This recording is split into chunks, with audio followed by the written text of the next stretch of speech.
édition spéciale est consacrée à une déclaration importante du ministre de la Sécurité. Nous vous proposons donc d'écouter le ministre Mamadou Sana.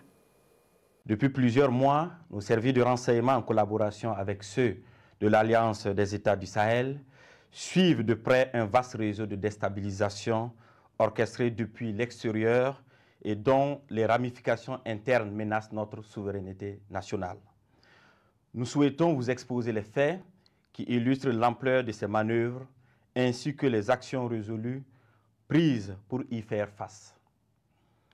Il est porté à la connaissance du public burkinabé et de la communauté internationale que des individus résidant en République de la Côte d'Ivoire se sont activés dans une entreprise de subversion contre notre pays. Ces acteurs du chaos, appuyés par certains services de renseignement de puissance occidentale, sont constitués aussi bien de civils de divers profils que des militaires et anciens militaires ayant quitté le territoire national pour participer à des opérations de propagande et de déstabilisation. Grâce au suivi permanent de leurs activités, nous avons pu déjouer plusieurs tentatives de déstabilisation, aussi pernicieuses qu'incessantes. Face à ces échecs répétés, ces individus sans foi ni loi ont opté pour un énième plan. Ce énième plan consistait d'une part à signer un contrat avec des groupes terroristes baptisés les centraux et d'autre part à leur donner des formations spécifiques dans la zone du centre-est pour la prise d'objectifs qui ont été consignés dans leur contrat. Ils devraient en premier lieu mener des actions violentes contre des civils innocents, puis en second lieu s'attaquer non seulement à des institutions de la République, mais aussi à plusieurs autres points sensibles.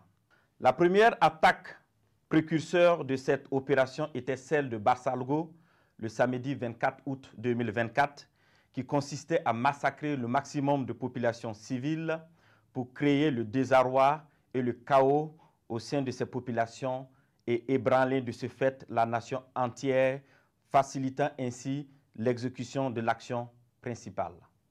Le plan prévoyait l'infiltration de plusieurs groupes terroristes. Le premier groupe, chargé de mener l'action principale à partir du 29 août 2024, était composé de 150 terroristes venus du centre-est. Ils devraient se diriger vers la zone de Sapui, puis remonter sur Ouagadougou en vue de prendre le palais présidentiel situé à Koulouba. Le deuxième groupe devrait attaquer la base de drones militaires pour empêcher toute riposte de nos forces. Le troisième groupe, venu du territoire ivoirien, avait pour objectif de mener des attaques dans la zone de Mangodara pour disperser nos forces combattantes. D'autres groupes devraient cibler l'aéroport pour bloquer tout renfort extérieur, notamment la pose de tout aéronef ami. Durant ces investigations, nos services de renseignement ont été alertés de l'arrestation de 2 individus suspects sans papier d'identité à un poste de contrôle à l'entrée de la ville de Niamey le 29 août 2024. Après des auditions rigoureuses, ils ont révélé être accompagnés d'un certain Akouchi qui avait déjà passé le 10 postes de contrôle. Ce dernier a été arrêté plus tard, le lendemain, le 30 août 2024, à la gare Rimbo, à Niamey, alors qu'il tentait de s'échapper. Des vérifications d'identité faites, il s'est avéré que le dénommé Akouchi n'est rien d'autre que le commandant Ahmed Kinda, précédemment chef de corps des forces spéciales. Censé normalement être en stage au Maroc, il s'est révélé être le chef des opérations de toutes ces attaques tristement planifiées. Les 2 individus suspects se sont révélés être en réalité 2 chefs terroristes, nommés Ousmane Abdoulaye et Amadou Idrissa. Toutes ces arrestations ont permis de dénouer une grande partie du complot et de mieux comprendre les manœuvres visant à déstabiliser notre nation. Ils ont été transférés plus tard au Burkina Faso. Une opération spéciale antiterroriste a été dès lors immédiatement lancée en lien avec ces projets de déstabilisation.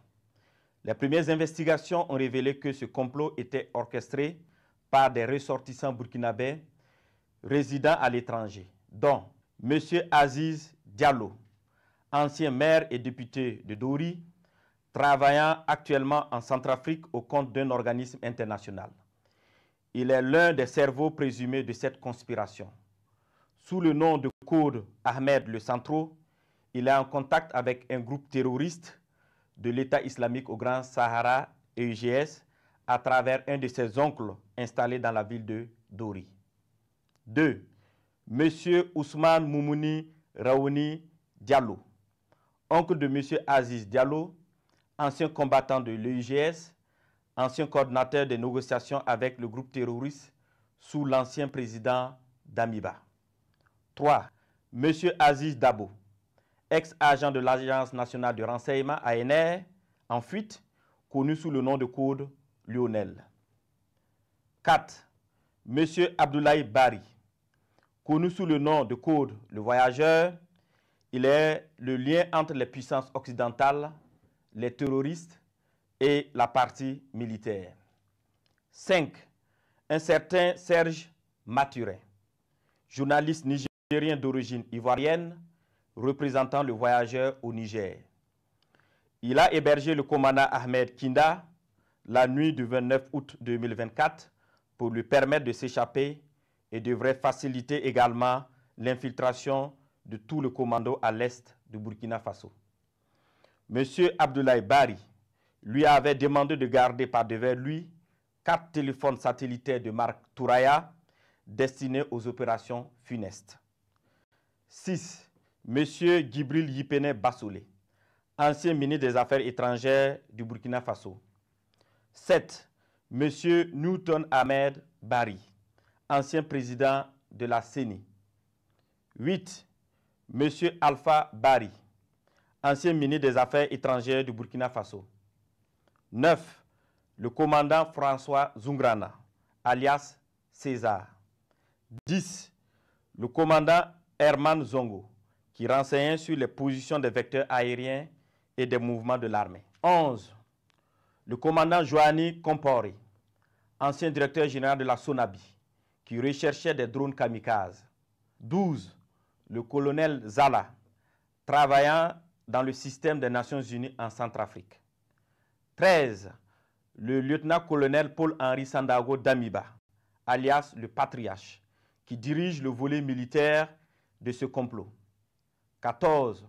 Le lieutenant-colonel D. Romeo Woba, alias Rodriguez, qui est le chef du centre des opérations à Accra. 15.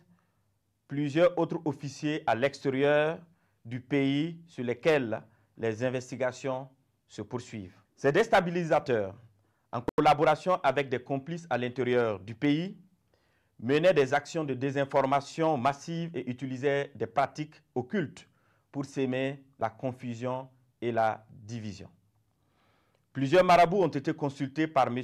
Abdoulaye Bari, alias le Voyageur, qui s'est fait aider par le sergent-chef Tendano, alias Taylor, ancien élément des forces spéciales qui sera arrêté plus tard par nos services de renseignement. Ce dernier donnait des renseignements à l'ennemi et avait en charge de recruter des éléments pour les opérations de déstabilisation. Il a en outre pris contact avec son père, marabout très connu dans la zone de Bogandé, afin qu'il travaille à ce que les infiltrations des terroristes se passent très bien. Suite à l'arrestation du commandant Ahmed Kinda, alias Akoshi, et des 2 chefs terroristes, il avait été convenu dans un premier temps de ne pas divulguer l'information pour permettre ainsi nos services de découvrir toute l'étendue du réseau.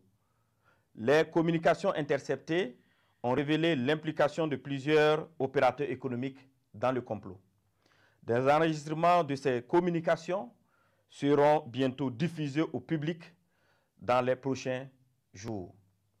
D'autres leaders de la société civile participant aux échanges via un groupe WhatsApp dénommé IB Dégage sont également impliqués dans cette vaste entreprise. La plupart des réunions de planification se menaient au Ghana, dans le quartier Ashimota, à l'hôtel Jidi Lodge à Accra. Certaines autres réunions se menaient à Tamale, en présence de M. Abdoulaye Bari, alias le voyageur, et du lieutenant-colonel D. Romeo Woba, alias Rodriguez. Dans un second temps, il avait été convenu que le commandant Ahmed Kinda, alias Akouchi, le sergent-chef Tendano, alias Taylor, et les 2 chefs terroristes, accompagnés de l'une de nos équipes, montrent le site de stockage de leurs équipements et de leurs matériels divers. Ce lieu, sous la garde des terroristes à la solde du commandant, a été localisé non loin de la ville de Tenkodogo. Une fois sur place, ceux-ci ont tenté de s'échapper, mais des échanges de tirs sont suivis, au cours desquels ils ont été neutralisés en sus de plusieurs autres terroristes.